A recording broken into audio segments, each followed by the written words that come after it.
안녕하세요. 쉽고 재미있는 인문 지식을 한 스푼 떠먹여드리는 이지펜 인문교양 한 스푼의 진아입니다.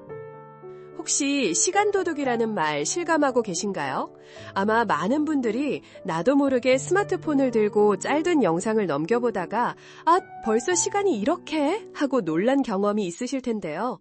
오늘 이지펜 인문교양 한 스푼에서는 바로 이 쇼품과 소셜미디어에 풍덩 빠진 청소년에 대해 이야기 나눠보려고 합니다.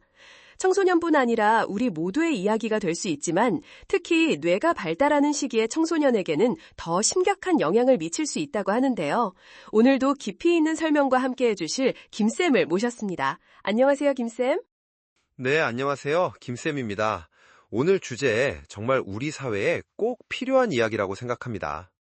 그러게요. 요즘 화제인 드라마 오징어 게임 시즌2만 해도 청소년 관람 불가 등급인데도 많은 청소년들이 이미 줄거리나 캐릭터 특징을 다 꿰고 있더라고요. 이게 어떻게 된 일일까요?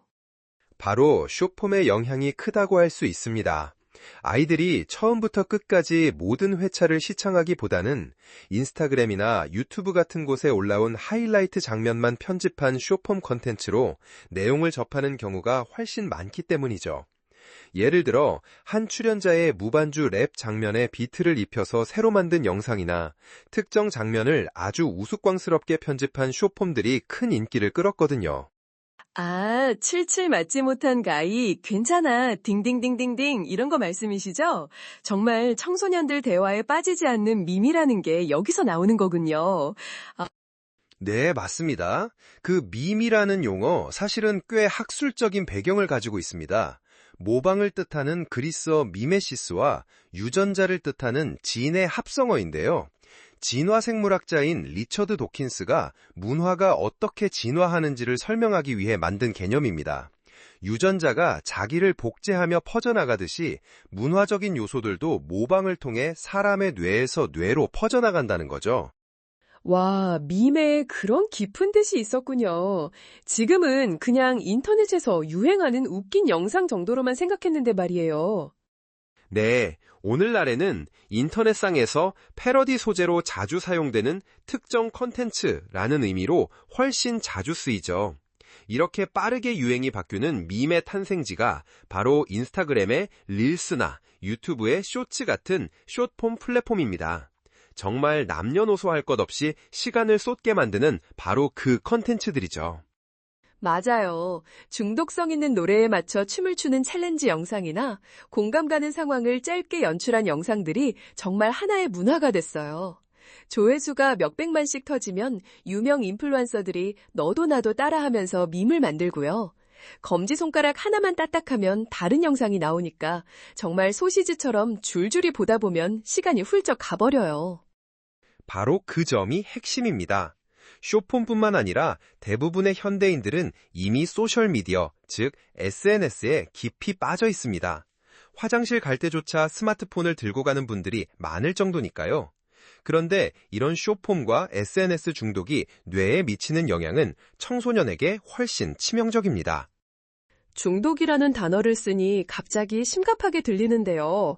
나는 중독까지는 아니야 라고 생각하는 분들이 많을 것 같아요. 물론이죠. 하지만 중독의 정의를 살펴보면 생각이 달라질 수 있습니다. 자신에게 해로운 결과가 오는 줄 알면서도 지속적, 강박적으로 그 행위에 몰두하는 상태가 바로 중독이거든요.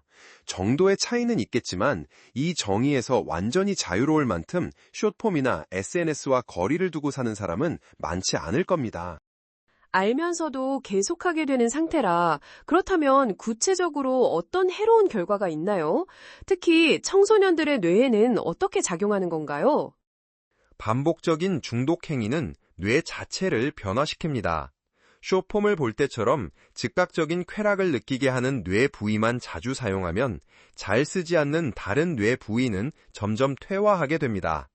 특히 이런 중독적 행위는 뇌의 전두엽에 직접적인 영향을 줘서 집중력, 이해력, 기억력을 떨어뜨립니다.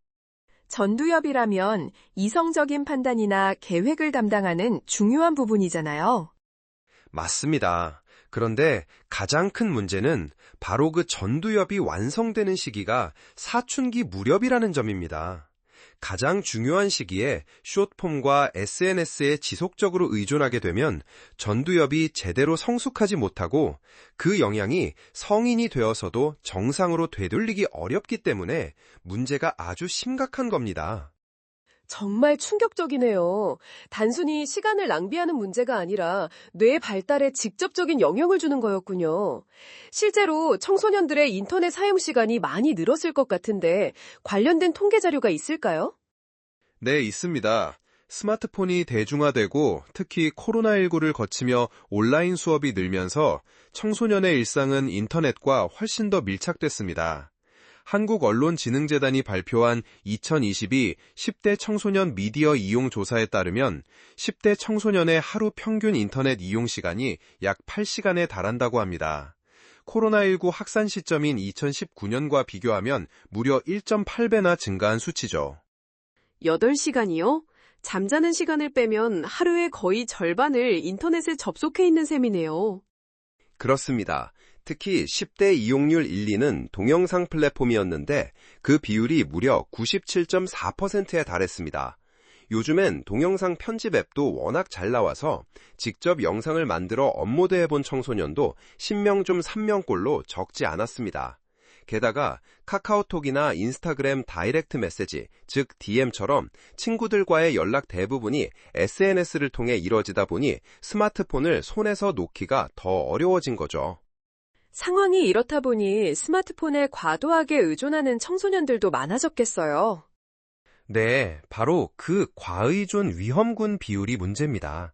올해 3월 과학기술정보통신부가 발표한 2023년 스마트폰 과의존 실태조사 결과를 보면 만 10세에서 19세 청소년의 과의존 위험군 비율이 40.1%로 전 연령대 중 가장 높았습니다.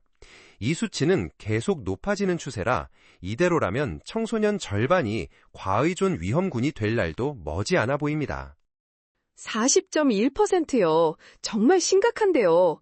혹시 더 놀라운 사실도 있나요? 네, 있습니다.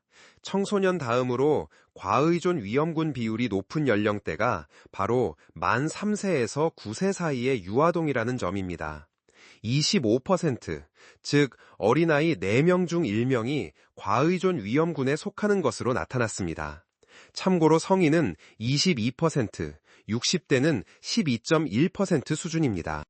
어린아이들이 두 번째라니 정말 놀랍네요. 김쌤, 여기서 말하는 과의존 위험군이라는 게 정확히 어떤 상태를 말하는 건가요? 과의존 위험군은 잠재적 위험군과 고위험군을 합친 개념입니다. 잠재적 위험군은 스마트폰 사용 조절이 어려워져서 일상생활에 문제가 생기기 시작하는 단계를 말하고요.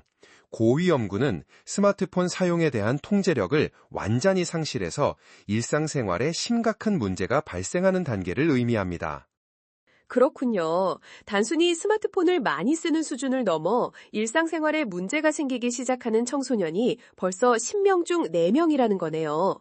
오늘은 숏폼과 SNS가 청소년에게 미치는 영향에 대해 깊이 있게 알아보았습니다. 단순한 놀이 문화가 아니라 뇌 발달과 직결된 중요한 문제라는 걸 깨닫게 됐네요. 오늘 귀한 말씀 나눠주신 김쌤 정말 감사합니다. 네, 감사합니다. 우리 모두가 관심을 가져야 할 문제입니다. 네, 오늘 이지펜 인문교양 한 스푼이 여러분의 일상을 돌아보는 계기가 되었으면 좋겠습니다. 저희는 다음 주에 더 유익한 인문 지식으로 돌아오겠습니다. 함께해 주신 여러분 고맙습니다.